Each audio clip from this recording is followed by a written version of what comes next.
How's it going, booze man? Fine, damn it. They gave me low on supplies. You swore get a chance. Oh shit, okay. Guess it's been a while since we did any hunting. I'll see if I can scare up some meat while I'm out. Yeah, I had Cope give me a few pointers, believe it or not. Shit, I don't believe it. Thanks, Deacon. See you, booze man. Alright, now I just gotta find some meat. Deer, bear, wolf, oh fuck, don't matter to me. This is Radio Free Oregon. The truth shall set you free. I grew up in these here woods. My grandfather taught me all about hunting. Funny how it still works in a world he never would have dreamed of. I built my first tree house to use as a deer. How's that, huh? Getting height on the target helps your aim and keeps you safe. Back then, I took out my first doe from up top. Today, my camp's up in the trees. You want to survive and can contribute. Become a leader. We got you covered. Grandfather also taught me to catch a doe. Sometimes you gotta lay an ambush.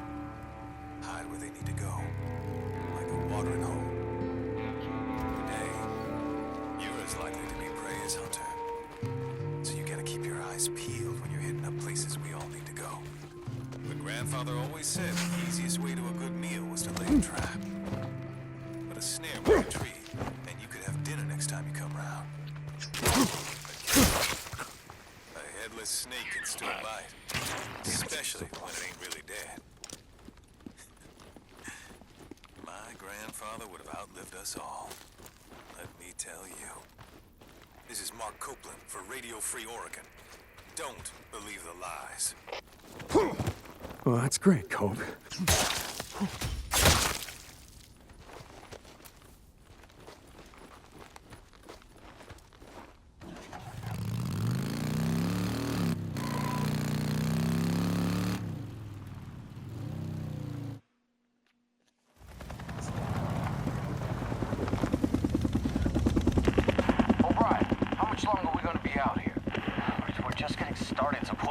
Okay?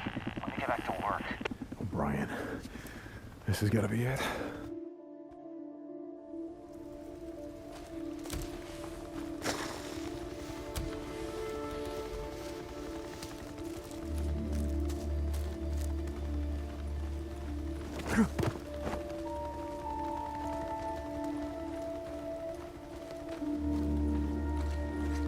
Hey, Sarge, how about we make an unscheduled stop on our way back? A couple of sample traps I want to check. Hey, Doc, how long before your job's done? Sorry, how long are we gonna be here? I thought I saw something in our approach. I'm gonna check it out. Yeah? It's probably nothing. Fresh carry. Okay, Doc. Lieutenant, don't become carrying yourself. Only animals can become carrying, Corporal, not humans. You guys checked the perimeter, right? Yeah, it's clear.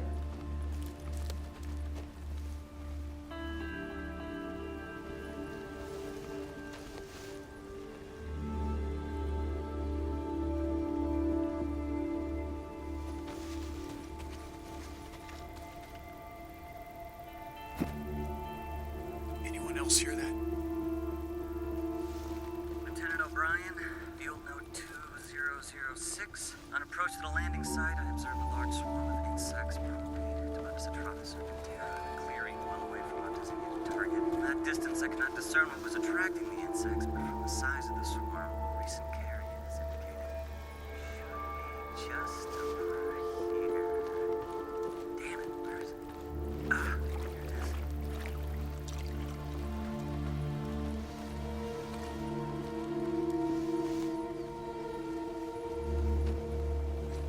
Speculation as to Tabanus atratus is confirmed. The carrion is still mostly intact and appears to be Woodicoileus minus or mule deer. That's where you poor son of a bitch. At least you weren't torn apart by freaks. If you lived a few more weeks, you might have become one yourself. Now, whether that means something.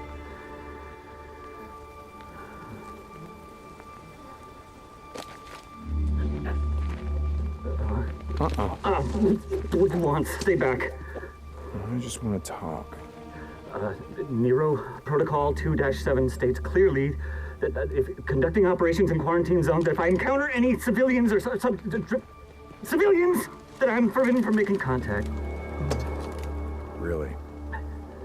See, that sounded to me like making contact. Yes. Yes, it did. You're alive. Yes. I am. How? How are you alive, What? O'Brien? I don't understand. Okay. You were there. That night. Farewell. The next night, refugee Nero camp. Protocol The choppers 2-7 were states. burning. that I- Everyone was dead. They were slaughtered. Torn limb for Nero goddamn limb. Protocol All right, 2-. listen up. We're gonna do this the easy way or the hard way. The easy way, we have a little chat. You give me the information that I need, and then you go back to digging your way through freaker shit or whatever the hell else you're doing out here. The hard way. I crack open that little spacesuit, and then we see what your friends out there have to say about you breathing in all this contaminated air. So what's it gonna be, O'Brien? Yes. Okay. Okay. You remember the rooftop of the old brewery. I put a woman on your chopper, she was wounded. Yes. I remember a knife wound. She was cut pretty bad. I went to the refugee camp that you said you were taking her to. Everyone was dead, so I'm gonna ask you again. How did you survive? We weren't there. We were diverted south to another camp. Like you said, the camp in Belknap was overrun, so they moved us south to a camp outside of Silver Lake. Were there survivors? You mean now? I don't know. I was transferred to the research unit. Did she Oh, survive? wait. I can find out. I can check. You have one of our radios. That's how you... I can't promise anything, but I'll check. And I'm gonna go with you. No, Come on. you can't. Please, you don't... Hey, you don't understand. They'll fucking shoot you. Not before I shoot you. Okay, look, if you're gonna fucking kill me, do it, okay? I did my job. Did that woman your wife? I put her on oxygen. I gave her an IV. I kept her alive. I got in a lot of trouble for that. She was septic. She wasn't gonna make it, but I got her to the mass unit. I saved her goddamn life. O'Brien, report. I have to go. Please, you have to get out of here. You don't know these men. You don't know what Ryan? they're capable of. If I don't hear from you, I don't care how long it takes. I'm gonna track you down. And I'm gonna do a lot worse than snap off an antenna. I'm sorry about your wife. But you're not the only one who lost someone that night.